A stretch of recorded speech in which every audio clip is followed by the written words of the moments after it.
But why, some say, the moon? Why choose this as our goal? And they may well ask, why climb the highest mountain? Why, 35 years ago, fly the Atlantic? We choose to go to the moon. We choose to go to the moon in this decade and do the other thing. Not because they are easy, but because they are hard. Because that goal will serve to organize and measure the best of our energies and skills. Because that challenge is one that we're willing to accept, one we are unwilling to postpone, and one we intend to win. We choose to go to the moon.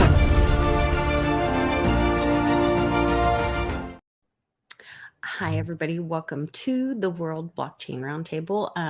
This is our 83rd episode. And this week's episode is how would Santa use the blockchain? So this week's hosts for today are Greg from Rivet and little old me, Lisa Mighty Davis, the Master of Ceremonies. I'm the Team Mighty Organizer, and I also have a Mighty Lair on Den. So join me there.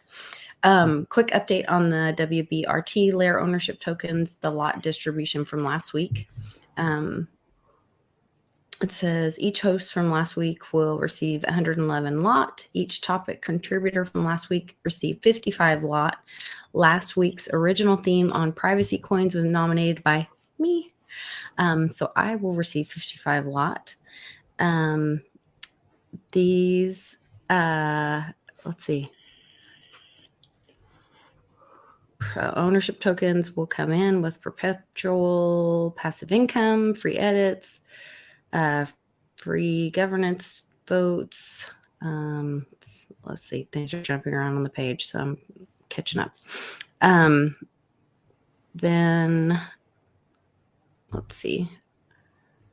The WBRT DAO vote January themes. Get your votes in by Monday the 26th.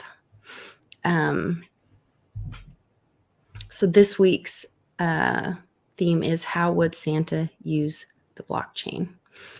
So cool. We go to, and we had a couple people come up with some pretty creative questions on the layer. I thought those were great. Also threw up some memes, which we'll hopefully be able to share those with some Christmas spirit. So Greg, do you have some current event stuff? Let's see. Yeah, there's definitely some current event stuff. I cannot believe that omnibus oh God is going through. I mean, it is the burning down of the old system. If you want to set something in flames, and that picture of the Economist from, was it 88 or 84? Yeah. I think it's 88. Comes to mind of the phoenix standing on the pile of fire. If there were ever a time to get into crypto right now, is that time, because we always talk about how it's about securing your freedom, not making you rich.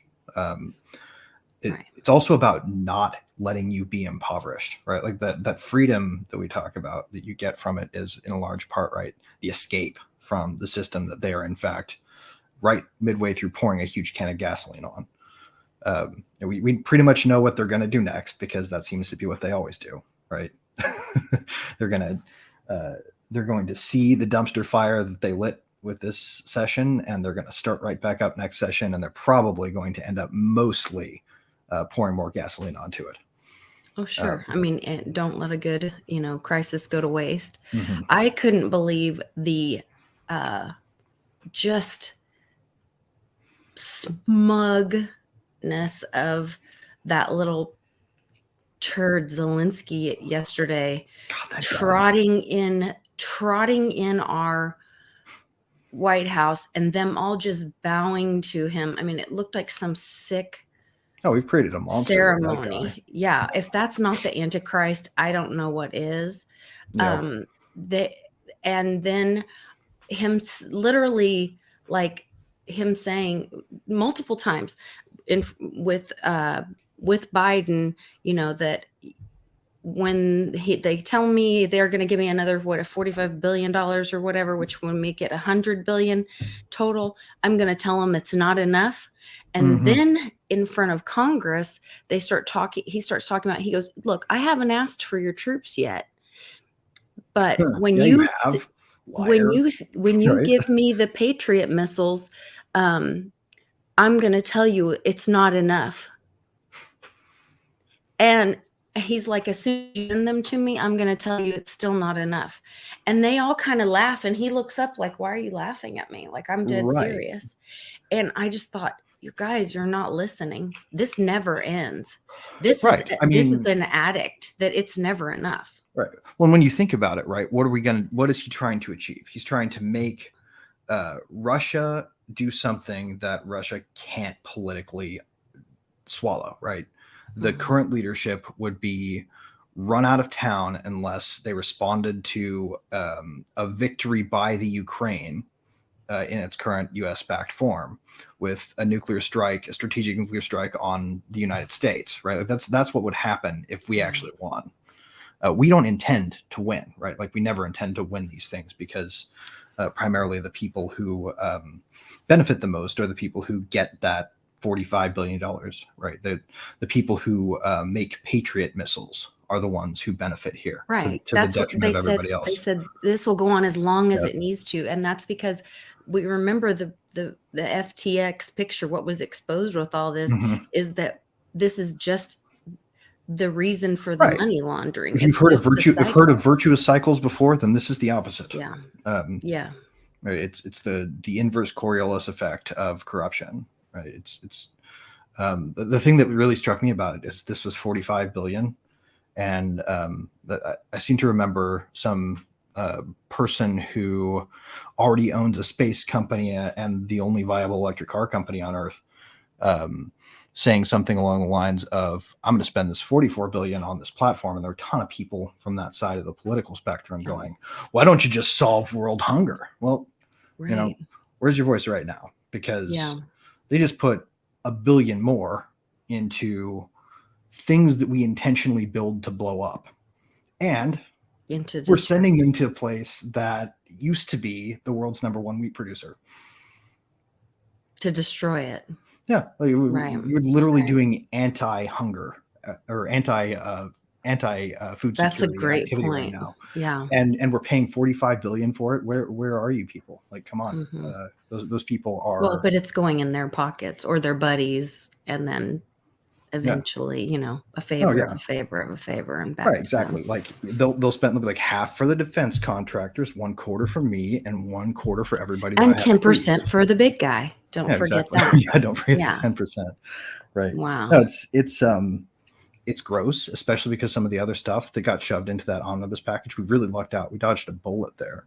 They almost put the Kids Online Safety Act into that, which would have been. Hear about that. Yeah. Oh, they call it COSA, and it's now officially kind of dead, thankfully. They were going to try to stuff through this thing that was going to make every website that a kid might go to through updating the Children's Online Privacy Protection Act from the 90s.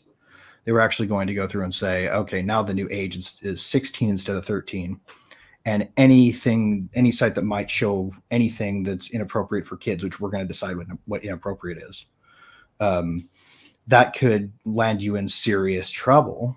So you either have to age verify or you have to make sure that you gate your content in such a way that anything that would be controversial for a 16-year-old in our estimation will not show up without being age blocked. Right. So it's basically a giant order to create and retain data on human beings. It's KYC for the internet. Right. Which of course they love, right? More of this more of the big brother that we're seeing over and over again. Right. Because now the only thing that stops them from doing what they're doing to the Brits, showing up at your door and saying, hey, you said something mean on Twitter, we're going to arrest you now. The only thing stopping that here is the fact that they can't be sure that the people that are using the internet are the people that they say they are. Right. They can't track us like that. They can't get evidence about it. But that's because do you think that's because they already have another plan that's rolling out? The CBDC is coming, so they're like, oh, we don't need to do that. We've got our CBDC coming. We can track them that way. We can control them that way. To me, I think that the perspective of the ruling class is the more data tracking we can get, the better. Like all the more Track for them us to multiple repurpose later. ways. Yeah. Right. Like it's like the big bad wolf, right? We're just sitting on the edge of the bed going, my, what big eyes you have. Like, all the better to see you with, my pretties, Mm-hmm. It's very, very creepy the way that they seem to like want to sneak some kind of, nationally aggregated, up-to-date database about you into every single bill. Like, But people don't seem to mind too much. I mean, this Twitter files has come out, and this information has come out about how the FBI was involved with the elections, and many other things. And years ago there was the church committee the church commission. Commission, yeah, and you don't hear any noise. Nobody's really screaming about it. It's almost like they're just compliant with it. Like, well, that's just Right. it. Our government just spies on us, and our government just gets involved in our elections and suppresses information, and we just have to take Right. it. It's very defeatist in my mind.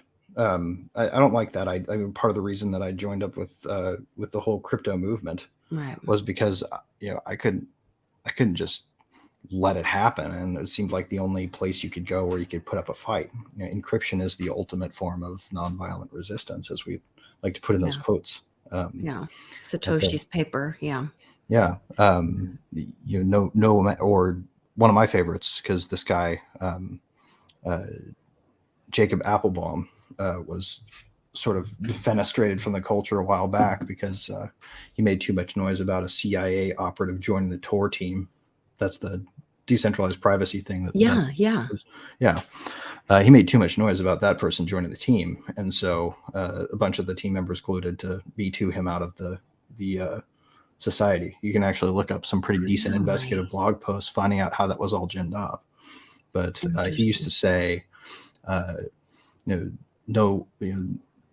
truth is no amount of violence can solve a math problem.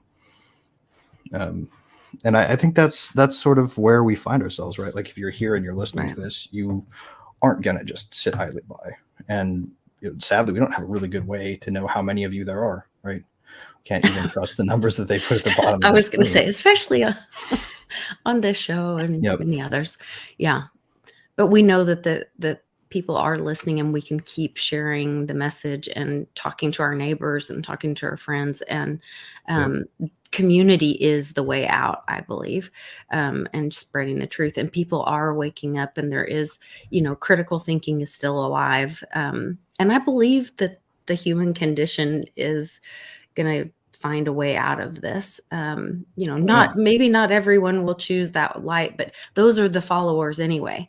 And they're going to follow the leaders that want to choose the way out of this in the future. And frankly, I have no problem with an overly authoritarian society existing in parallel to the one that I live in. If you want to have that as a worldview and a that you think is safe and fun to live, like, not my cup of tea, but the only thing that that I feel like is people who don't want that should have a right to exit a meaningful one. And I think peacefully, that is right. And I think that is actually what the whole crypto war is all about. Ultimately, this is our right of exit. That brings me to a point, something that you're very passionate about. And I know they were moving Assange. They brought SBF last night to Florida, which then that froze over. So I don't know if that has anything to do with that. But I think they're transferring Assange sometime this week as well. Yeah. Do you have any updates on that, or any? Well, we're going to get to find out real fast exactly how disingenuous they were being when they said that he would be not treated as harshly as one can possibly treat someone in the penal system. Because that's what they're going to do. They're going to stick him in. And there's no place that is not harshly treated in our prison system, right? Like, our prison system pays for itself based on the number of people that are incarcerated, right? So we're incentivizing more in prison. Mhm. A smart, market-driven approach would be more like, okay, we're going to pay you on a schedule based on how many prisoners leave and never On return. rehabilitation. Yeah. Yeah. Yeah. After 10 years, you get the full amount, or like whenever they go off probation, you get the full amount. But up until that point, anybody you're housing should be a cost, Right. because it's a cost to society. And I think what's going to happen to him, honestly, is he's going to get stuck in one of those communication management units. Are you familiar with these? I'm not. It's I think you talked about this before, where it's like basically like solitary confinement. right. And you also get no visitors ever. All of your mail is closely read. You don't get any communications out that aren't pre-screened, and the only person that's allowed to talk to you and not necessarily see you in person is your lawyer. And you spend like 23 hours a day on lockdown. That strikes me as exactly where they would say, because it was literally designed to keep political dissidents from being able to get word out, or to get news from the outside world. Just awful. Which, I mean, that's exactly what they would do to Julian Assange, because that's exactly what would torture that man into giving up. But if there were any justice, we would find out where he was being held and break him out as just a group. And constitutionally, there is a method or an option for that. Oh gosh, well, it was when all the J6er stuff was happening, and people. I mean, a lot of people had. There's been deaths around that just from the treatment of some of the prisoners with that and all that, and people were getting really upset about it. And I called in or not called in, but did a Twitter Spaces, and I was like, there's a process where you can go with your local sheriff, and the people can say, we say no. And they were like, that's ridiculous, whatever. And I was like, well, it is till it's not. And I mean, we've been told. I was watching a show last night about these prank caller thing. There was this prank caller hoax where I'd never heard of it, but there was this the McDonald's one. Yes, it wasn't just McDonald's. That was screwed It was up. McDonald's, Taco Bell, bunch of all fast this food places. Yeah, this guy who he had like a police complex he wanted to be. It's like a power trip thing, but he had practiced so long. He was like a serial prankster, whatever. But he had gotten to be so good at it because he had done it so much that he could talk people through believing he was a cop. And he could make managers strip search and then assault the employees. Yeah. Manager strip search and assault young girls and boys. Yeah. And it was terrible. But they're in one of the trials, this young girl is sitting there and they're like, and McDonald's, of course, is defending themselves because they knew about this going on for years. They didn't have a sign right next to the fucking phone that says if someone calls asking to strip search an employee, don't fucking believe them. They didn't let their other locations know about it. Yeah. They didn't do any kind of training for, don't take a call from the police. Tell them they need to come to the physical building, whatever. Well, as I understand it, McDonald's corporate is pretty finicky about how the franchises run themselves. So it's not like they didn't have an opportunity to communicate. Right. Yeah. It was crazy. But the mental game of telling them, so this girl they were like, well, why didn't you just walk out? You were left 10 minutes alone. And she's like, I didn't think I could get out the door. Right. And also all her clothes were in a garbage bag in her car. Come on. You expect her to walk through the restaurant like that? Yeah. Well, if she's afraid for her life, no telling what people who can do amazing things, but at the same time, that mental thing. And so. Well, she thought it was real. She thought the law was actually after her. Yes. She was worried about what would happen if she ran. Yeah, they all were. It was just in this. And so it makes me think about what could we do? Because we sit here and we're told, no, we can't follow the Constitution, and we can't stand up for ourselves and go get the sheriff and get Assange out. Maybe we can. Yeah. Well, however it happens, it ought to happen. In a just world, that's what would happen. But but it would take a lot of courage from a lot of people who aren't used to having to show any, you know. And waiting for our system that our society has set up, or that we've trusted our society to set up to save us, someone else to save us. And the shitty part about it is, like, the FISA court, the way that works, the way that the charge that they brought against him works, is that there is no allowance for him to explain why he did what he did, and there's no public interest defense. Like, so he can't say, well, yeah, I did all of those things, but the United States was cavalierly executing journalists and UN workers and, Red Cross people in the crosshairs of a gun that was supposedly aimed at terrorists, and then they lied about it later on the reports. Like, collateral murder wrecked that whole war effort for the most warlike among our sort of twisted elite leadership on the front. Like, they had no moral high ground anymore after that. And that group wants revenge, man. They in this, putting my tinfoil hat on, I think this is part and parcel of the entire like the long struggle between the people who are trying to do good by the world and the people who are trying to turn it into their own personal military fiefdom. Like, you look back at Aaron Schwartz. They didn't really come after him until he went after big publishing, right? Like, academic publishing is the thing they want to keep under lock and key. Wow. Somehow he kills himself after going after that. Interesting. Look back a little further, right? You see the market disruptors. You come in and you go after their systems they have set in place, anything to disrupt their markets, and they will end you. Well, I mean, there was a guy in crypto, Virgil Griffith, inventor of a little piece of software called Wikiscanner.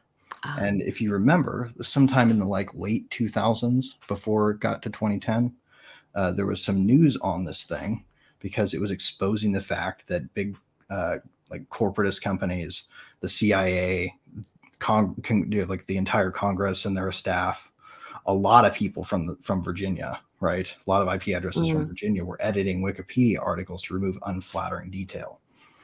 Interesting. At a degree where, like, it has to be your full-time job if you're making this many edits to Wikipedia, and your Langley address means that you're the only business in town. So what is the CIA doing editing this article about the CIA? Oh, as it turns out, they're rephrasing something and removing some old sources that make them look a little bit better and make the situation that was described there look a little less bad, right? He caught them doing that, not by catching them, but by creating software that allowed people to catch them. And then, dude went to jail after going to a conference in North Korea saying stuff that they could have downloaded from the internet. You can't tell me that this is not the same kind of vendetta that was against Julian Assange or Aaron Schwartz. Like, anybody standing up for tools that can make individuals, able to choose their own conscience over pressure from the state, those people tend to get targeted. And I think that's what we're seeing right now, like, a lot. I mean, it's a really scary time. Like, they took Tesla off the ESG list, and ExxonMobil now tops it as far as the most valuable companies that are environmentally sound, right? That's insane. What's going on there? This is not a well, I guess Tesla does have. Think about the batteries. Batteries are not ESG. They're not environmentally sound. So I have to say Tesla stays on there, but I sure the heck wouldn't have ExxonMobil. Well, I mean, ESG is a terrible idea to begin with, right? I agree. But if you're going to put people on the list, maybe the only successful electric car maker should stay on there if you're also going to have ExxonMobil. Well, I agree. That's like two sides of a bad coin. Yeah. Well, I mean, and ultimately we may end up needing all that lithium for fusion electricity instead of because they use the lithium in that process too. That fusion. Oh, I didn't know that. Yeah. Okay. That's how they focus. Well, then there's something positive. Yeah. Because then 1 + 1 = 3, and then we have free energy. Yeah. Perpetually. So we can get that. Then we can get that. Then Rivet's next expansion will be into asteroid mining. There So you go. Well, you've got a well, plan. Sounds maybe like not you've got a Rivet, but plan. I will definitely be doing Asteroid Mine. Sounds like you've got a plan. Well, Yep. I think we should jump in to see what Santa Yeah. has been up to and what Santa can do with the blockchain. We've got some really smart people in our community. And I thought this was great. I don't know who proposed this week's Topic, yeah. topic. This feels like a it Dave, say? kind of. This feels kind of like a Dave. It does feel like a Dave thing, doesn't it? He's Because he did so the sweet. spooky Halloween stories. Yeah, I bet it was. Yeah. Oh, I bet Oh, Jacob Wayne All right. suggested it. Okay. Brilliant. Well, Jacob Wayne, Dave, two very Right. creative people. Both brilliant people who could Yes. come up with such a creative idea. So Yeah, for sure.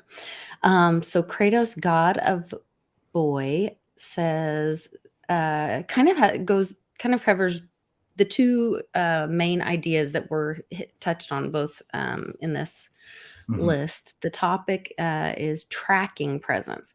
One potential use for blockchain would be to track the distribution of presents to children around the world. By using a distributed ledger, Santa could keep track of which presents have been delivered to which children, ensuring that no child is missed and that each child receives the correct present. So should we stop there and then, or should I read the whole thing? What do you think? I guess this is kind of like three. Let's keep going. Let's see if there's a master view of this question that comes out. Okay, because there's some more top tracking ideas. So far we have supply chain for gift delivery. Okay. And then we've got let's see. Where's the other one with the verifying the nice list was his next one, I think. Right. Okay. Verifying the nice list. You go ahead, Greg. Oh, okay. Another potential use for blockchain would be to help Santa verify which children are on the nice list. By using a decentralized system, Santa can be sure that the list is secure and tamper-proof. He can also easily share the list with his elves to ensure that they are working on the correct presents. Okay. And then coordinating with the elves. And he could use the blockchain to coordinate with his elves and other helpers around the world by using smart contracts and other blockchain-based tools. Santa could automate many of the tasks involved in preparing and delivering presents, making the process more efficient and streamlined. Okay, so we've got supply chain or logistics for kids, presents delivery. We've got nice listing, which is interesting. And we've got, team organization with kind of like a Santa DAO. A DAO. A Santa DAO, yeah. Yep.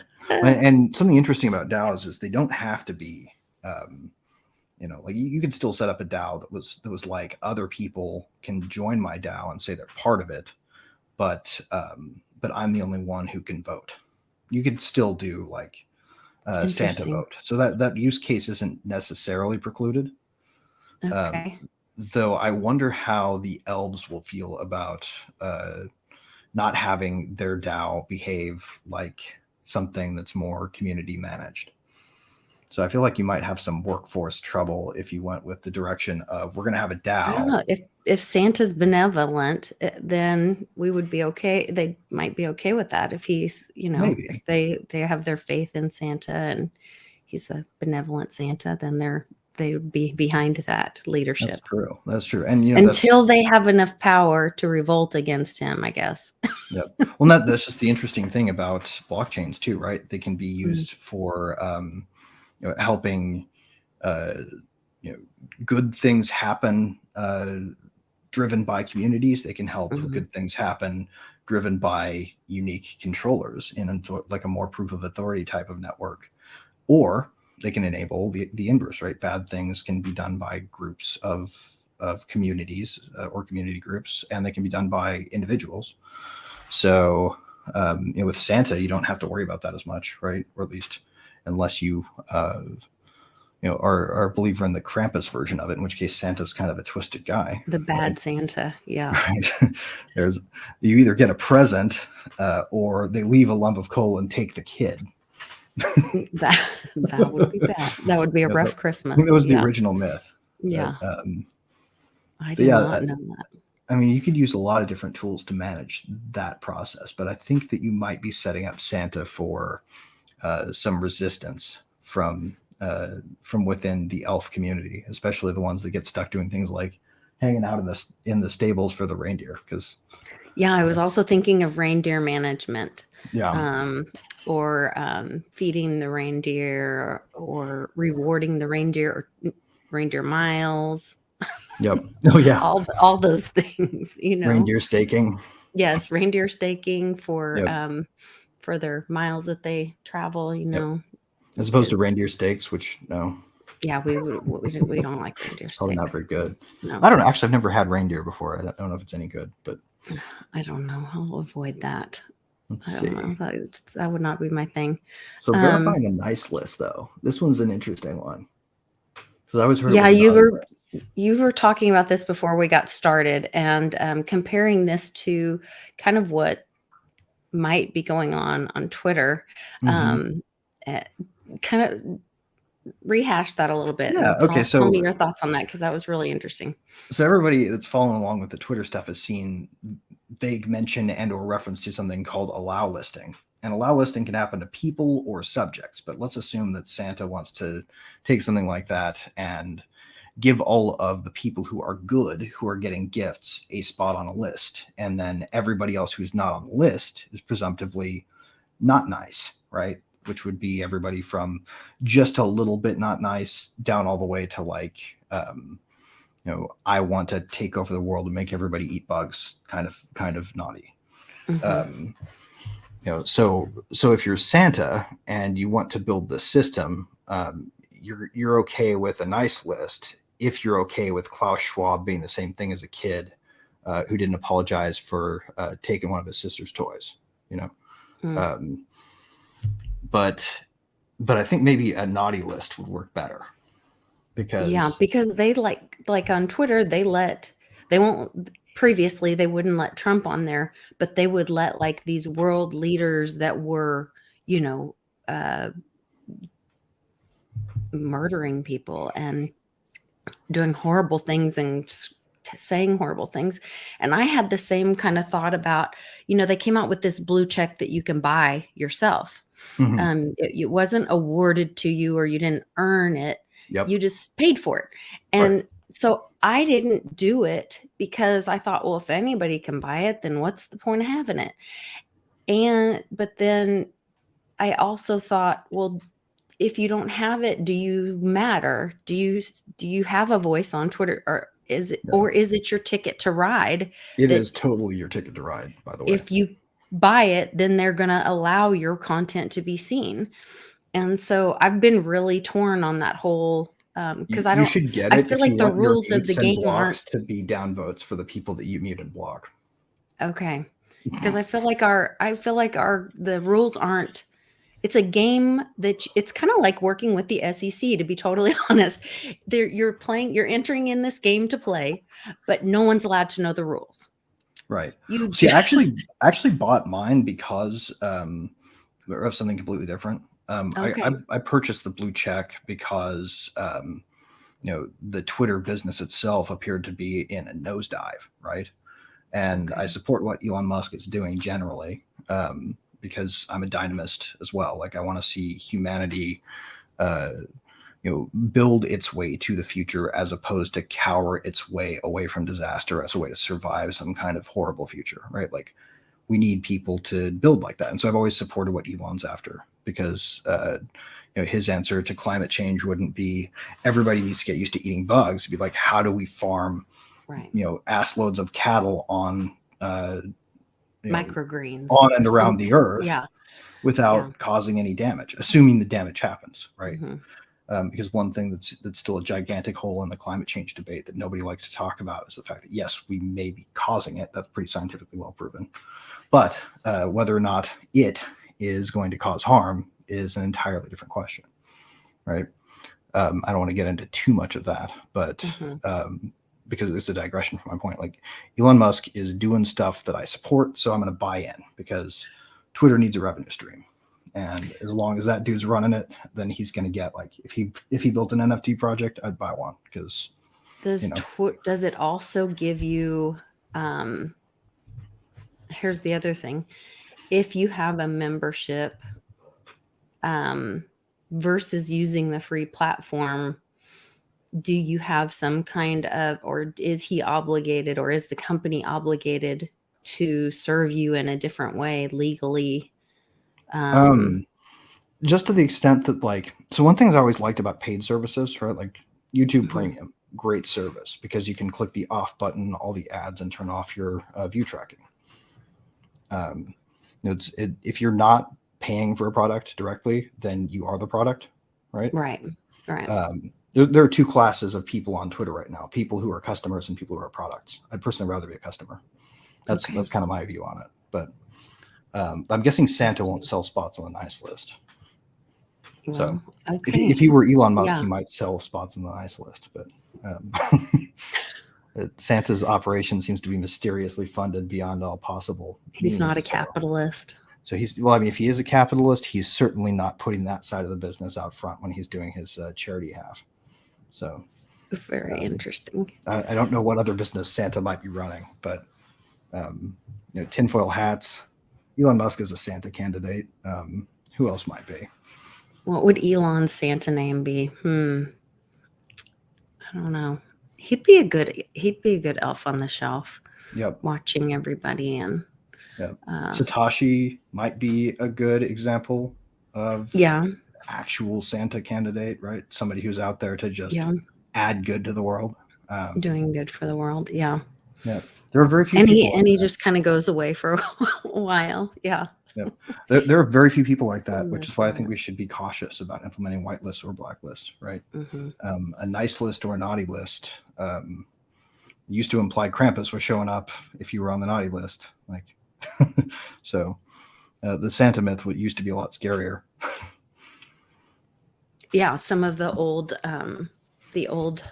myths or stories about Santa, especially globally. The U.S. one is really tame compared to our buddy Dave's traveling right now for Christmas, and I thought about, he was talking about some of the rich history in Germany and all the different places he's going, and I looked into, I'm homeschooling, and so we're looking into we're talking about even right now in Australia it's hot and Santa has a kangaroo or something, and my son is really like can't get into the Santa with shorts on and whatever, but you're learning about all the different Santas.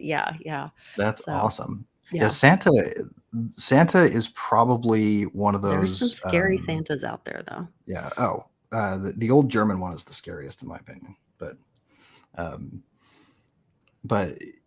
it kind of makes you wonder whether or not teaching kids good lessons is happening with Santa Claus myth, right? Like, are we just getting kids comfortable with it was the holidays. It was the holidays. Think about it. Right. Families home. The parents all want to hang out together. Kids go to bed. Santa's coming.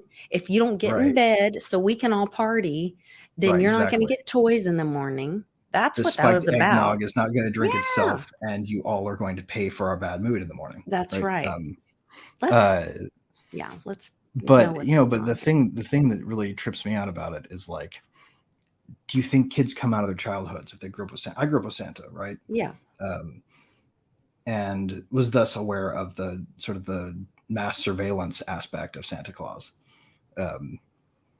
I wonder if it's not necessarily But I lived in a small town, and then a big town, and then a small town again, and I will tell you, and I am a mother that is very involved in my children's life and or the school or whatever, and like I can remember my kids, and we fostered and adopted kids, and so these children would come into my life, and they were like, "How?" I'd be like, "So such and such happened at school today, huh?" And they're like, "How did you know?" I'm like, "Because I know everything." And they're like a little freaked out about it, So I lived in and encourage a mass surveillance when it comes to children anyway, because I believe children are safe in a world of transparency. I agree. So I love blockchain when it comes to children, and I think that's really important. So that part of Santa, I don't mind so much. You know, That's I I guess, think that's a reasoned perspective. yeah. You know, I would probably I mean, like when I grew up, right? My parents did it because they enjoyed watching us be surprised, and they liked the idea that Imagination. that it could teach faith faith could be rewarded, right? Mm, You know that mhm. that you know everything that you believe could actually come true is a positive message, right? Like Mhm. kids can really wrap their heads around that. Whether or not it embeds latent like acceptance of mass surveillance really depends more on how society talks about it, right? Because uh, there, Yeah, I don't you know, think that's a parent's intention. right. Well, I mean, when you learn that Santa isn't anybody but your parents, right? Right. You're like, oh well, the mass surveillance thing kind of makes sense Yeah. because they would have an interest in that, at least until I was, you know, age of majority. And then you find out it's not just your parents, it's the Right. NSA and the CIA. Exactly. And all they do is leave lumps of coal, right? Like they don't show up and give you a Right. present if they like you. Their present is not showing up. Yeah. Yeah. So No candy canes for you. nope. Well, No candy canes unless for of me. course by candy cane you mean something that you can get at a prison commissary. But Oh, yeah. yeah, You know, so or one of these. right. So, but You it can does, I line up think, for one of afford a those. unique opportunity if your kids. I mean, for people whose kids are getting out of the Santa age and like you're ready to tell them if they haven't already confronted you with it. Yeah. I think that the mass surveillance conversation is one that you can't skip in this day and age, which is kind of weird, but also kind of good. Not kind of good. Yeah. So, No, because that they're, would be an interesting transition. oh Might yeah, freak them out a little bit, but probably. but it's also goes into like that's a great conversation with right now. We had an episode at my house with my son has playing this Fortnite game, and there's a huge lawsuit Mhm. recently with Fortnite, and uh 500 million or something ridiculous, not ridiculous, it's probably accurate, but for they've been collecting information on children Mhm. without letting the parents know, Hmm. without parents permission, and so they've been collecting all this information on children, and which is really creepy, Yeah. and so they got this lawsuit and talk about mass surveillance of children without your permission. And we had an incident at our house. My little boy just turned 12, and we had a friend over, and I let them stay on their game later than I usually do because it was, Mhm. late night, have friend Right. over, all this. And all of a sudden I can hear, and I let him play in his room, which I don't usually let him do. But I was Mhm. like, oh, it's probably fine, whatever. And all of a sudden I'm like, it starts getting really loud in there. And they're boys, And I Mhm. walked down the hallway and listened, and I was like, I hear this deep voice. And I'm like, they're 12. Like, they still talk way up here. Right. And I open the door, and the other little boy has his phone open, and they're FaceTiming with this much older boy Weird. who's trying to get the one boy to beat up my son. What? Oh, That's yeah. very weird. While they're playing Fortnite, and they met each other on Fortnite, and some guy introduced them through a, They were just trolling the guy, or what? I don't know. We're still not clear on what's going on, but we don't talk on the headphone anymore, because what Right. happens is they get in these chats, and then I hate somebody the chats, introduces man. to somebody, and then if you block someone, they can be invited by someone else, even if you block them, to a room. Anyway, Yeah. it's just the whole thing. Like, you would never set your 12-year-old in a bar and Mhm. walk away, but Right. right now we're putting our kids in public spaces online, Oh yeah. unsupervised. And it's an interesting time, that there's this safety issue that we have, Mhm. that's really needs to be addressed. And so going back to the whole, where are we with child safety? They just came out with I had him watch this show with me, and we stopped it every once in a while, would have conversations about the Center for Child Exploitation, Mhm. has a movie called Sextortion out, Right. and I've yeah, I've seen about that. we had to stop and have some talks, and now what's going on? And he's like, wait a minute, so that he wasn't talking to another boy, and that was really that 40-year-old man, and wait, and so then he did this, and then that made that boy think that he did something wrong, and so then Mhm. and Right, it's setting up a situation where you pervasive. feel like you owe somebody. Yeah. And Right. then it's all over the world. And that goes back to that hoax call thing where Mhm. these managers were in this position, and then they had gotten so far down the road with these strip searches where they were like, oh God, what do I do now? Well, I I've mean, just and to be clear, right? Like those people also bore the culpability for doing the acts, in my opinion. Like you sure can't forgive those guys. Like the fact that at some point. that a couple of those guys got a little bit of a sympathy vote from the documentary makers, that was a Mhm. little bit unjustified because Yeah, like I at a agree. certain point, I mean, like You call you the call me up and police. you say strip search, I'm gonna be like, I'm gonna need to see some credentials. Yeah, Like you no. can't do that over the phone. Where's a Like, warrant? right? And Are why you am I managers agreed at qualified to all? do Right? this? Why do you trust me to do this? Yeah, Right. Well, and I think it no. calls out like a very obvious fact about sort of the type of people who gravitate towards middle management type roles in retail, right? They tend to Mm, be already kind of tyrants, predisposed to that. mm. Um, uh, people who adopt that as a lifelong role tend to get a little bit of joy out of having power. Interesting. From my own experience, just what I've seen. But Well, I thought it was weird that one that where he says, "Do you have a man in your life? Any kind of man, a ugh, boyfriend or whatever?" And I was like, why would you want? Why did that not click for that woman to say, "I have this young girl in front of me, yeah, totally naked, and you want me to call a man in here?" hmm, yeah. That'd be the last thing I would want in Oh, there. right. Well, it would be the last thing you would think was legal. Like at that point, you've crossed the Yeah, line into like, okay, I'm going along with something not on the level. thing's wrong here. I Right. mean, way You know, before then, and but that's I an mean, interesting point too about blockchains. Like, how could they help with your situation, or yeah, your son's situation with people in a situation where someone needs to trust somebody else, but they don't know who they are. yeah. Right. I feel like, for instance, you would probably be a lot less weirded out by people communicating with your kids on video games if they stood to lose, like $1,000 stake in order to access the chat feature. You know? Sure. If it Right. was legitimately and that's the thing is that, I don't want my kid not to be able to play online with his friends. Hmm. But so we're like, then I'm going through and I'm trying to figure out privacy settings on Fortnite. I Hmm. don't know what the heck I'm doing. Right. And and it's under my ex's account. And so I don't have the permission to do the Hmm. whatever. And then I don't know, it's really difficult. And there has to be a way to keep our kids safe if we're going to let them be online. Oh yeah. And I do believe that we're in a digital age and that is the future. And I I want my kid. I mean, he loves coding. I've got him on that Right.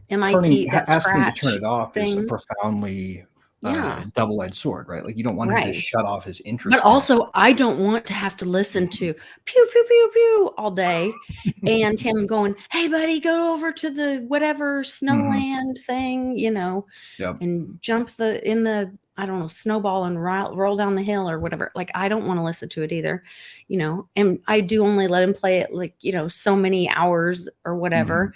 But I don't know. There's just got to be some better answers for some security and Yeah.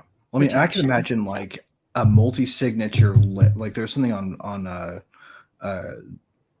or a structure on blockchain that was about creating curated lists.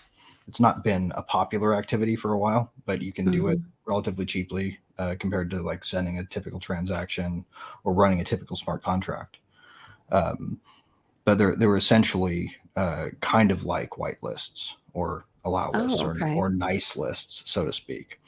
And while I wouldn't necessarily say that Santa should use a nice list and that maybe he ought to Right. not make the same mistake Twitter did I, I think Santa could use a blacklist, and the kids who Santa delivers toys to have lots of uses for whitelists from their parents' perspective. You know, you want to hang out with my kid, you need to stake this, because if you're gonna mess with them, if you're gonna hurt them, then we're gonna take your money. You know, like you have to some put kind of down a security deposit. identifier, Right. of yourself. Yeah, I mean, Yeah. at the very least, that way there's a clear incentive for you to follow the rules. Or having a third party validate you. Mhm. Then it's not you saying, yes, I'm willing to risk this to harm your child, because some Mhm. people will pay a lot to Right. harm a child. Or like a third party identity service could A just third clear you party or something. identity, And you could do that without violating privacy using crypto. or validating that they are actually other children, not adults. Right. Like Or even my if they are kids are other allowed adults, to if they're engage other- with, the under 18, but not, well, Mhm. that doesn't mean that's a good person either. Right. Well, exactly. And like my best Yeah. friend growing up was my granddad, right? Like he was in his 60s. Yeah. If Yeah. we had not been relatives, it would have been hard for us to hang out, but Yeah. we probably still would have wanted to. Yeah. So, like if there is a way to do it such that we can use, the decentralizing power of blockchains to build trust, both among parents and people who are gaming with their children, right? I think there's something. I think there's a there. I think somebody could build something pretty cool with that. Yeah. Yeah. We'll have to see if Santa has any whitelisting code or nice listing code on his sleigh for anybody this year.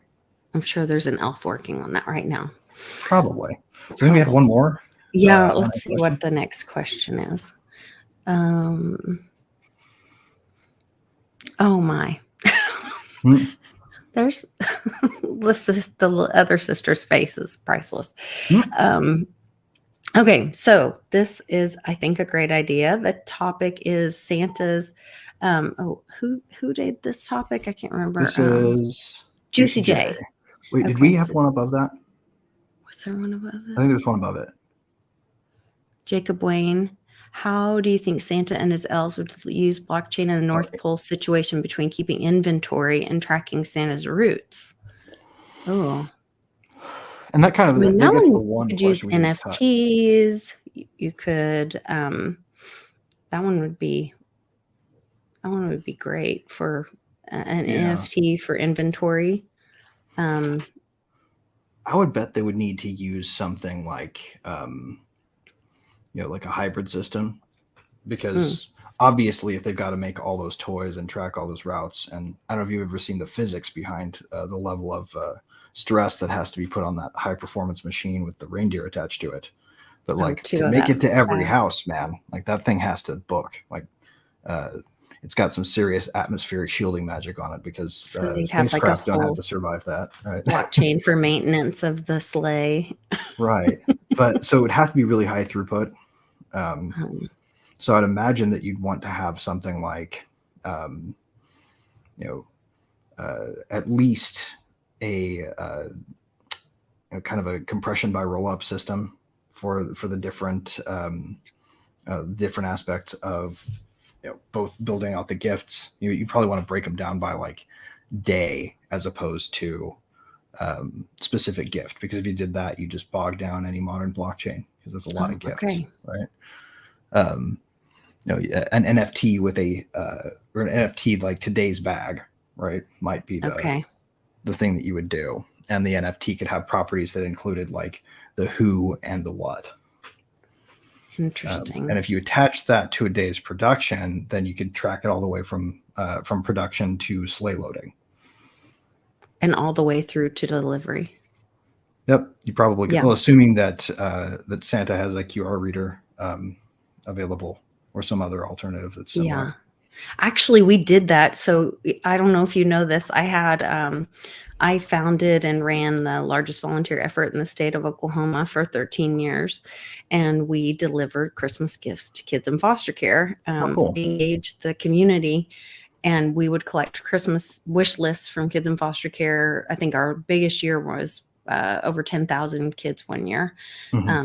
And we would work with churches and small groups and businesses, fire stations, police stations all over the state. And we would distribute these wish lists. And then we had a QR system. And with the wish list would go out, people would fill the wish list, and then we'd come back and pick up the bag with the gift. And we had the wish list on it, and we'd scan the bag, and it would go on our spreadsheet. It wasn't on blockchain. It was a ledger, a spreadsheet, but we were creating that Santa system. So that was how, and then we had them in the warehouse. We had anywhere from 10 to 15,000 square foot warehouses that we'd put them in what county it went to, and the caseworkers would come, and then they'd have their list of kids, and we'd check them off. So it went through that whole system, and they would pick up their kids' stuff, or some of them we took them in trailers, and I had to drive them all over. So then I was Santa's sleigh. Nice. So driving them all over. Based on that little piece of insider information there, I think that what we would actually do, instead of grouping things by production day, is that you would track them all the way through from letter, right? Going by date of receipt. And you could have the Santa's letter part be the part where it enters. Yeah, the wish list. Kids mint an NFT that is their Christmas letter, similar to like a mirror.xyz post. Yeah.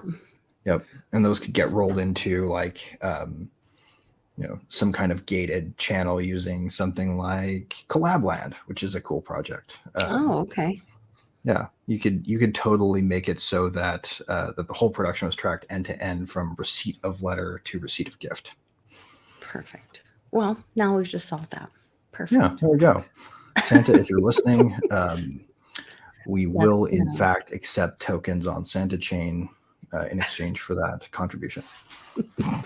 Yeah. So this one's by Juicy J with the great meme of the naughty girl and the nice girl.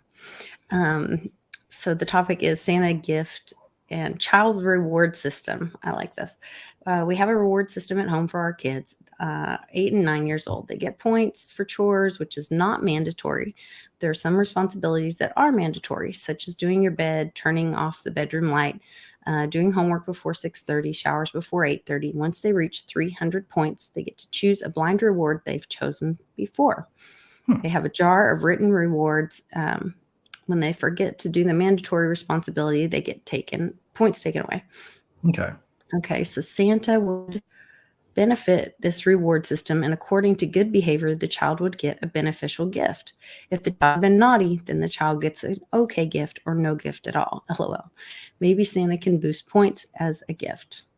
I think that sounds I like this because it poses the idea of decentralizing the beneficial surveillance, right? The parents ultimately benefit from the fact that kids are being good because they're thinking ahead, right? But they end up doing a lot of that monitoring themselves, especially if you got a system that's this intricate and well constructed, right? You end up spending a lot of time administrating said system, which it can be fun, but it could be even more fun if you knew that you weren't repeating work, right? So if Santa had a nice list and it had a point system that was analogous to this, if you tokenized these points and you equated them on some kind of exchange to Santa points, right? Such that you've got an exchange rate between the two. Santa's naughty lists and nice lists could build themselves off of parents monitoring, and Santa could get out of the surveillance industry altogether.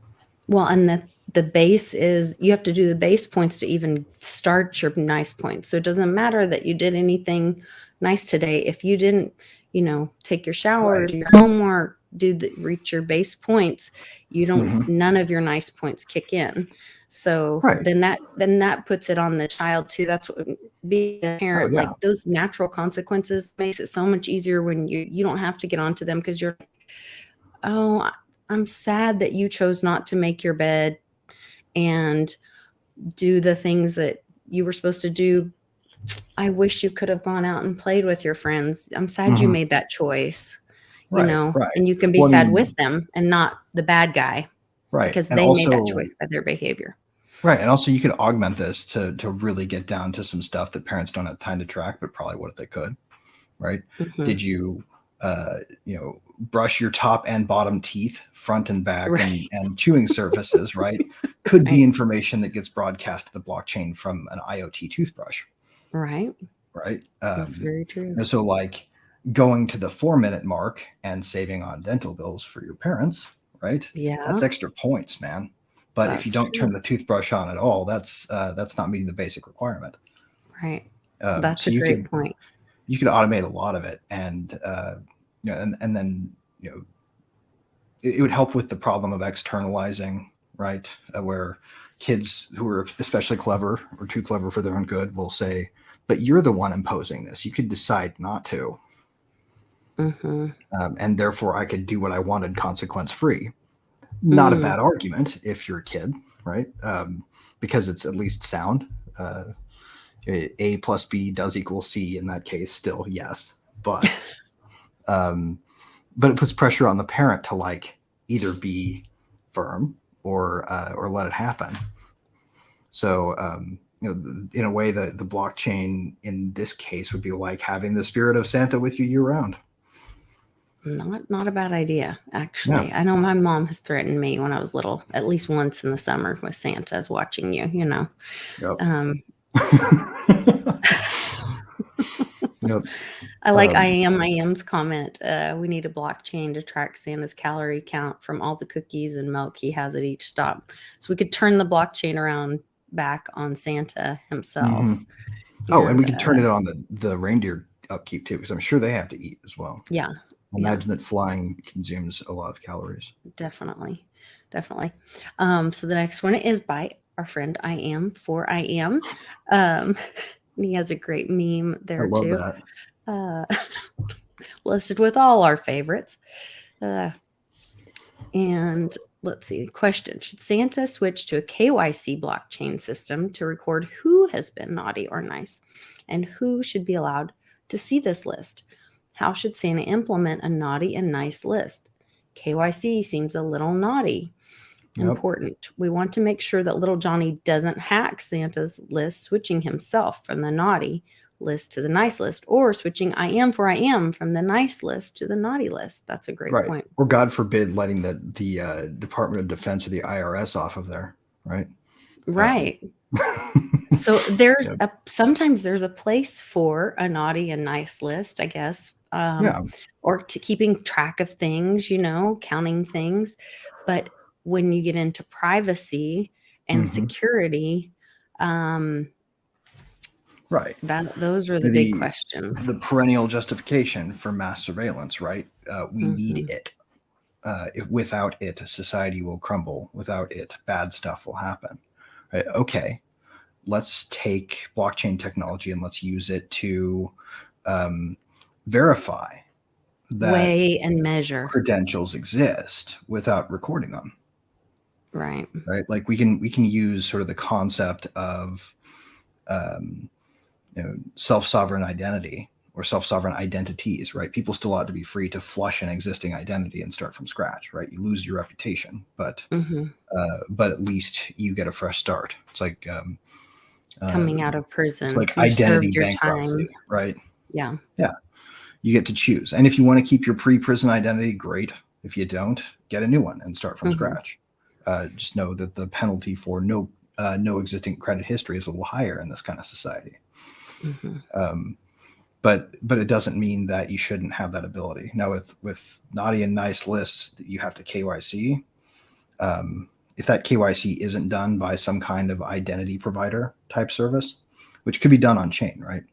You could literally, when you go to the DMV, leave with your driver's license and scan your age information on an app at any cash register, for example, in any establishment. Didn't have to be at the DMV, just someplace where people can see you scanning it in public, so that you have to take some risk if you want to steal an ID and use somebody else's.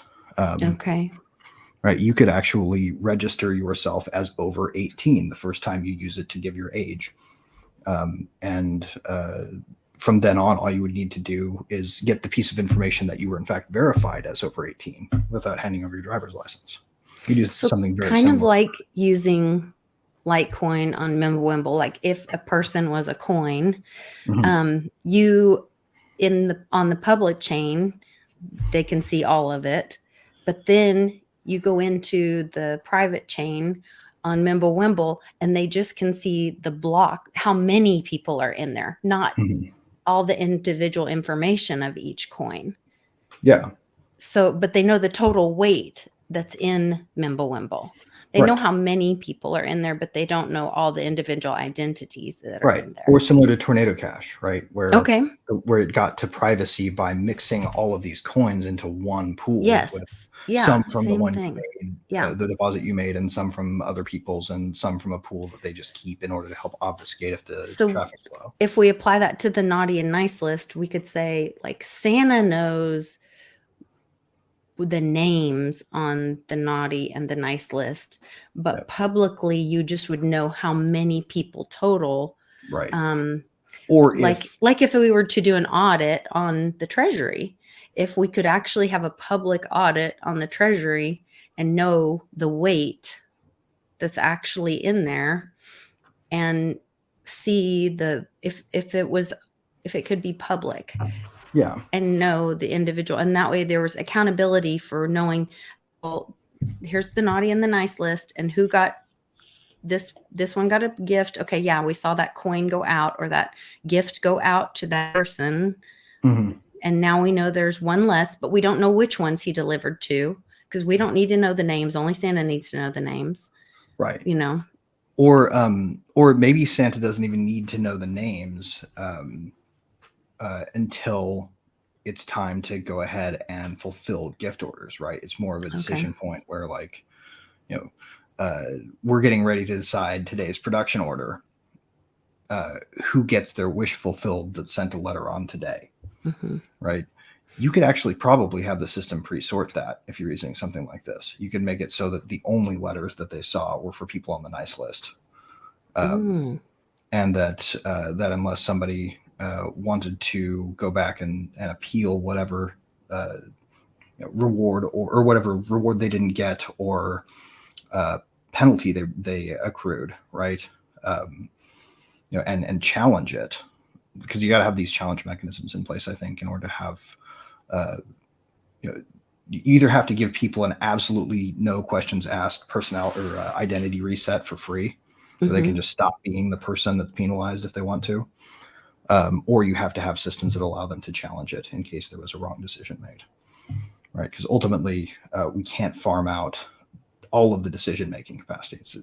Blockchains aren't decision engines, they're trust engines. So it's, do you trust what decisions are made in the sense that you trust that they were made as they say they were made, right? Not that necessarily they followed it documented the decision judgment. Right? Yeah.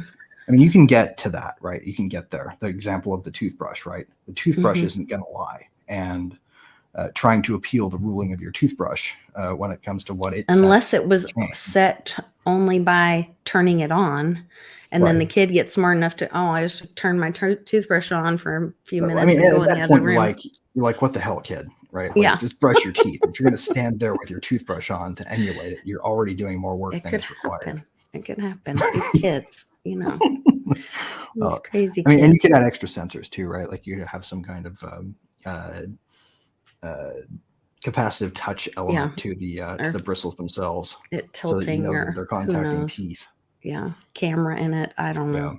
Yeah, you can do it, but point being, we don't have to have a centralized list manager who knows all of the things about you in order to have a list that can be used to curate between classes of people who either are nice or naughty, right? Like we can do that without identifying them, as long as they're identified somewhere, and we can trust that verification happened in a fair way, right? So you put that verification on a blockchain, and you hide the personal information and just check that the verification passed, and you've solved the problem, right? It also makes it unhackable, or not unhackable, because nothing's unhackable, right? Yeah. Someone could invent a quantum computer to cheat the system if they were a super genius.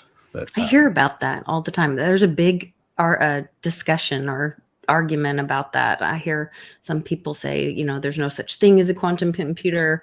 I hear other people go, oh, I got my some supercomputer yesterday, and then there's a website actually, quantum.gov or something like that. So I don't know if there's quantum computers or if it's possible or true, or there is a class of problems that can be solved with that kind of computation, right? And that Okay. in that sense, quantum computing exists, right? You can solve certain problems a lot faster with that type of computation. However, whether that's us accurately capturing what the quantum actually behaves like is completely unknowable, right? Because we don't have a complete theory without understanding. So it's a theory, not a theorem. Well, I mean, we can take everything we call the standard model of quantum physics, and we can still impeach it with a theory that's different, like loop quantum gravity, or loop quantum gravity modified with timelessness as a concept, where the way that you solve the disconnect between relativity and quantum theory is to say that time is actually an artifact of our brains and it doesn't exist in the world. That's my favorite one, actually. Yeah, now you're time is a bragging really on me. silly concept, but yeah. Okay. I actually got that from a book called The Order of Time by an Italian physicist. It's a really good read. Anybody can read it. There's no math in it. Actually, there's one equation in it at the beginning, and he apologizes for it. Interesting. So, but by the end of it, you won't believe time is a real thing. So. I already don't believe it. So spoiler alert. It's fine. I don't even have to read it. I already don't believe time is a real thing. So I'm good with that one. What is this? He, me? Is this our next question? Enemy? Is it just enemy? I'm putting an extra syllable in it. Is there a Santa-based blockchain? Not that I'm aware of. I don't think so, but one could make a case, I guess, if you wanted to. You could really stretch it. Say, Santa is a phenomenon of trust, and therefore all blockchains are Santa chains. But I think that's a stretch, because you can question whether or not that holds true universally. So I would personally trust encryption math before I would trust a different cultural perspective on Santa in every town you go to. So Santa chain could exist, but that's for you to build. Definitely needs parent tech support. Yep. Well, and parent buy-in, really. Like, if you're going to do it, Santa chain needs to be created with a DAO for parents. I like that one. Definitely. So, it's a fun question, though. Yeah. Great one. Excuse me. Well, I think we've had a pretty great conversation about chain and blockchain. I hope everybody's going to have a great Christmas or happy holidays, however you choose to celebrate. Stay warm and make sure you stay sane. I don't know what's going on in the world right now. Yeah. So the Santa blockchain doesn't exist. If Santa doesn't exist, then Santa blockchain doesn't exist. What if Santa, the spirit of Santa? Yes, Santa the brand, Santa the idea of Santa, the spirit of Santa. The idea of Santa is kind of funny. Is a uniquely American construct, actually. The current idea of Santa, largely to do with an influx of Irish immigration that happened around the early part of the 1800s, I believe, is when this was sort of the deal. But they had some Christmas traditions that involved, like, going to rich people's houses and knocking on the door and insisting to be served food. What? Yeah, it's called, actually, if you've ever heard Here We Go A-Wassailing, the song. Yes. That's what wassailing is. That's how caroling came about? Yeah. You would go knock on the door and insist on being served figgy pudding or whatever, right? And the lord of the manor would serve the peasants that day. Wow. Right? They'd switch roles. And up until that point, the United States hadn't really cared or the people of the United States haven't really cared to modify the holiday because they all practiced it the same way for the most part. The Irish brought sort of like their view of it, and also kind of their, like, Irish people didn't used to be super favored.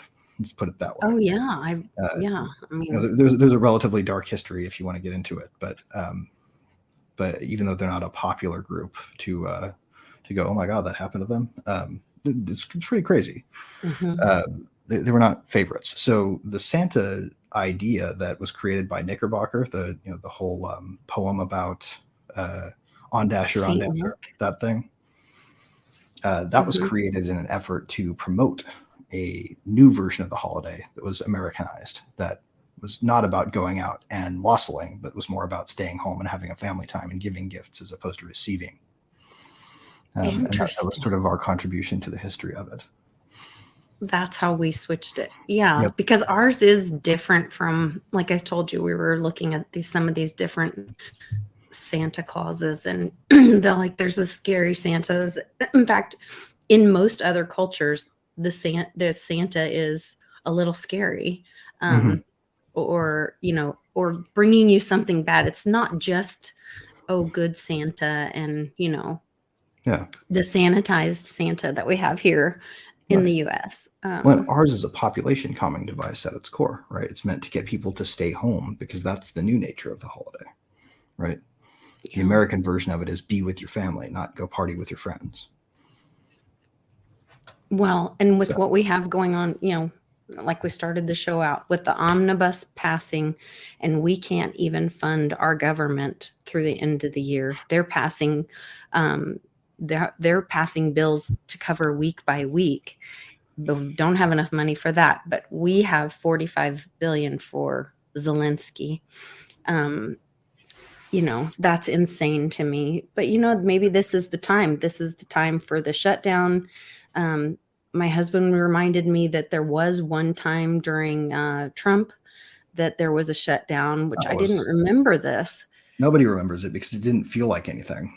Because the essential still stayed. It was just, right. But most everybody else went home.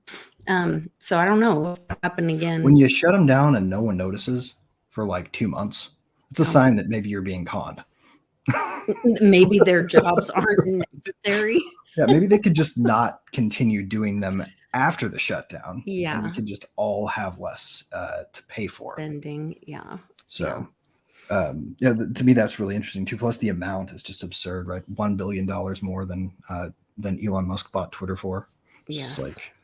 And we just ship that off over there literally so they can buy things for the purpose of blowing them up. I think you hit that on the nose. I mean, I didn't even think about that. The irony of that whole thing. Just turning that on its head, that they would shame him about, oh, you should go solve world hunger for $44 billion, and that they're going to spend 45, which that's Trump's presidential number, $45 billion, blowing up the world's breadbasket. Right, so that people can, in the Ukraine, instead of clean up the supply chain and get back to the process of feeding Europe with their massive grain production that they had going on before all of this, we're going to perpetuate this so that instead of planting wheat, they're burning wheat fields. Right, it's just it's maddening, because it's like $45 billion worth of exponential effect. Right. It's not just death and explosions. It's death and explosions where there was once food production. And we could stop facilitating that just by stopping the span. Certainly doesn't lend a lot of credibility to anybody, especially in Congress, who had a say over this. Right. And it certainly wasn't the people that had the say over it. It really feels like a no taxation without representation moment for we the people, in my opinion. Oh, certainly. I'm really curious to see how many people file next year out of a revolt. What's interesting to me too is we've seen like 8 Twitter files leaks now, right? And what it's starting to look like is for every department of government, there was a department at Twitter. Right. It's sort of how it kind of seems like we have. Yeah. And they were paying Twitter. They literally, like you said, a department at Twitter. They were paying Twitter to manage the media and the messaging to the people or to cover up things. Oh, and we don't even know what the content of the PSYOPs are that they paid for. Yeah. We just know that they cooperated in delivering them. Mm-hmm. What's interesting to me is, and I've always thought it was weird, right? The first time I ever really caught the attention of this was like, oh, okay, they're coming after Elon Musk for funding secured in a tweet, right? Borderline iffy on that statement. Like I probably wouldn't have done that myself. If I was talking without clearly stating that this is not actually me talking for my company, right? Mm-hmm. But setting that aside, recently they announced like 8 or 9 more major cases that they closed at the SEC against people who were Twitter influencers.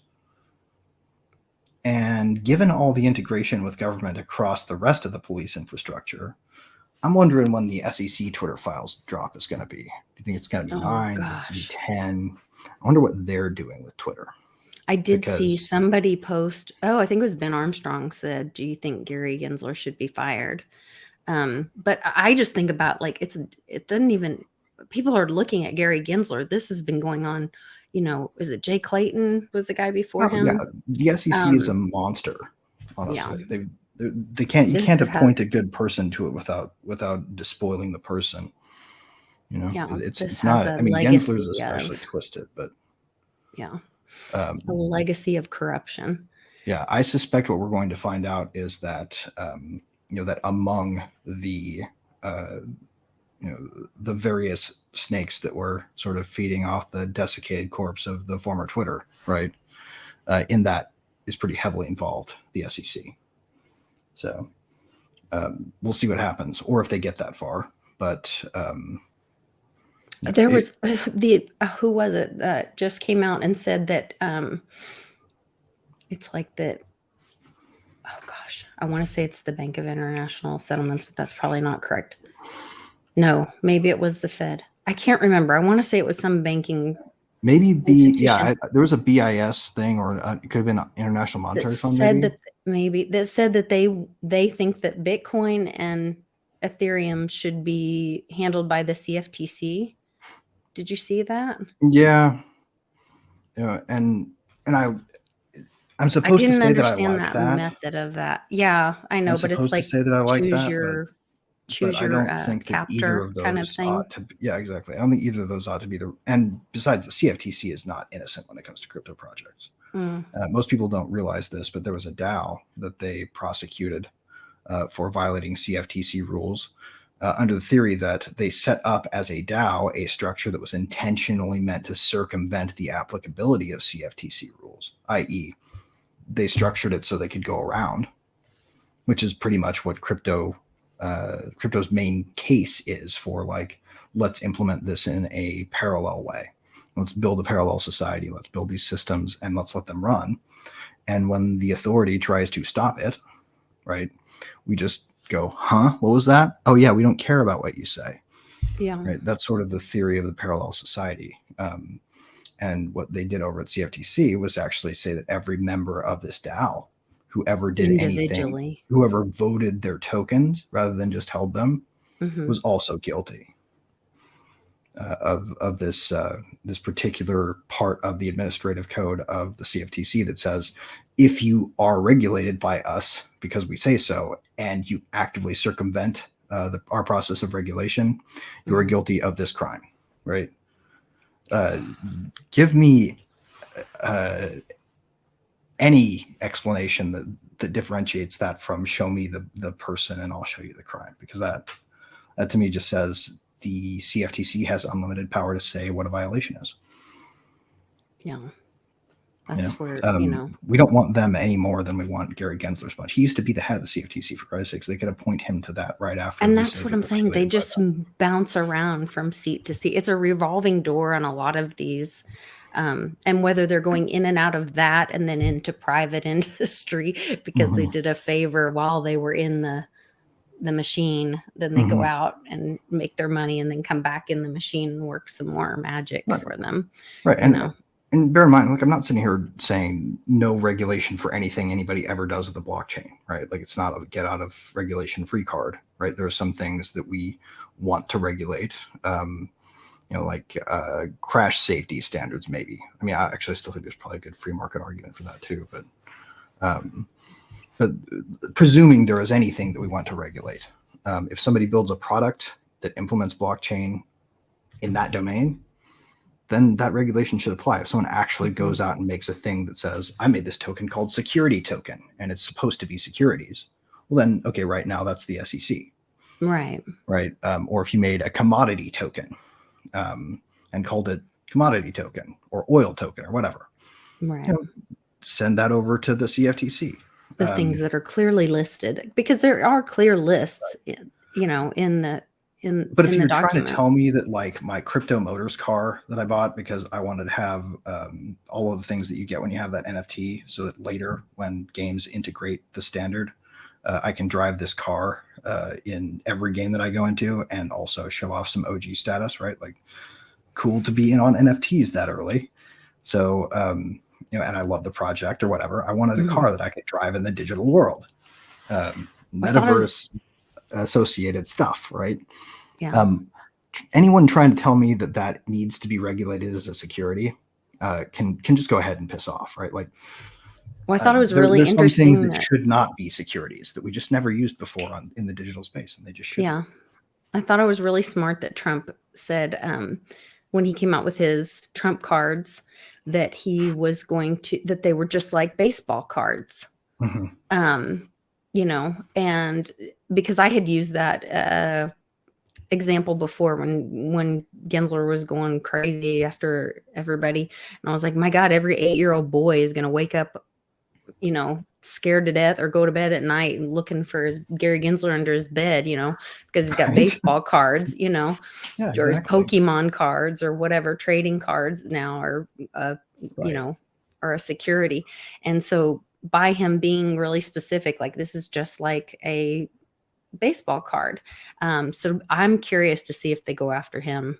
Right. For those what they're cards. going to say probably is something along the lines of blah, blah, blah, secondary markets, blah, blah, blah. Right. They're going to claim that even though you didn't intend it as a security, the second somebody resold it for a profit, it became one. Or something along those lines. But I know. It'll be hypocritical. Yeah, because in their own documents, a secondary market holders are protected. I thought they were protected as long as they redeemed to them, as opposed to continue to trade them independently. It doesn't say that. Maybe the person that I read was interpreting it wrong. I didn't read it actually. I just literally read an interpretation. Yeah, it says that the secondary market are protected. I mean, I can get the document for you. Okay, and maybe I'm thinking of a different settlement, but I do know for a fact that there was one where what SEC wanted was essentially, it was libraries.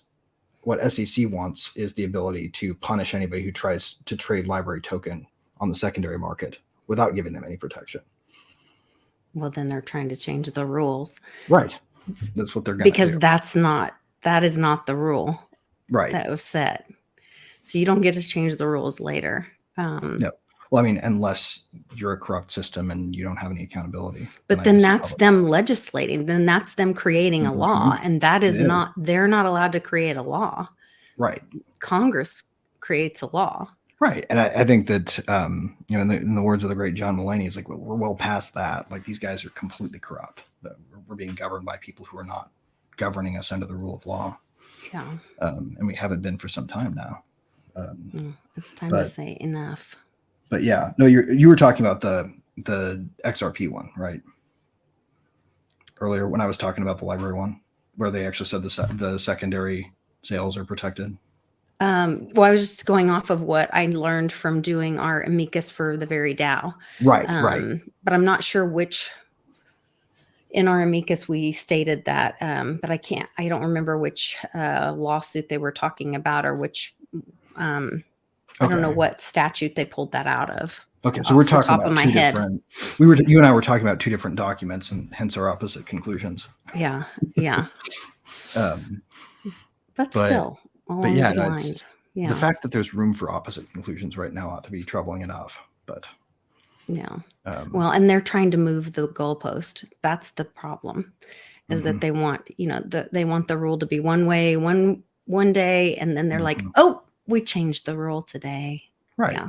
And they're not telling you the why because they don't have to, right? But ultimately the why has a lot more to do with what kind of project they're either rewarding or penalizing. It's more about technocracy picking winners and losers. Yeah. Yeah. Ugh, I'm ready for some winning. I think we all get to be on the nice list. All of us at the World Blockchain Roundtable get to be on the nice list this year. So before we go, tell everybody what's going on at Rivet and where they can find you. Okay. Well, you guys can find me where good times are had, wherever you see @DesignHeretic, all one word. I am there. I have yet to have anybody impersonate me on a platform I'm not part of, and I've created most accounts, I think, on even platforms a lot of people probably wouldn't have heard of. So if you can find me and I'm talking, I'm there. Though these days I spend most of my time on Twitter and Den. As far as what we're up to at Rivet, we are literally weeks away from our Polygon endpoint. We're in production with it. We're getting it tested to see that it's out there. Rivet will soon support Polygon. And that is just one of the many things that we're excited about in the coming year.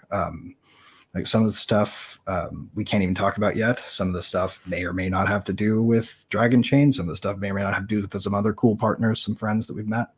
God, there's so much cool stuff happening in this space. Every time we have a crypto winter, I love how quickly the way that people build and the things that they do just drive home the fact that this is always temporary. Like, we're going to come back roaring, and 2023 is going to be, I think, a way better year than people expect it to be with respect to crypto. So that's a great way to wrap up. Look forward to the new year. So, well, I'm like Quinn Lisa on YouTube, and you can find me in the Mighty Lair on Den. I'm also the host for the Very DAO channel. So we've got videos coming out there when there's any news happening with what Milton's doing, the lawsuit. That's pretty exciting.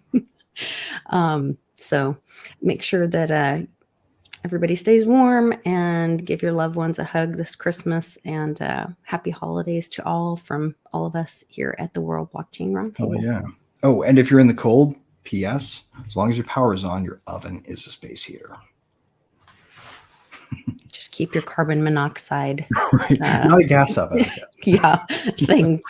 Make sure you have a carbon monoxide warning system. So, you guys take care. The first tap of a conductor's wand. The first rivet in a mile-high tower. The master link at the genesis of a never-ending chain.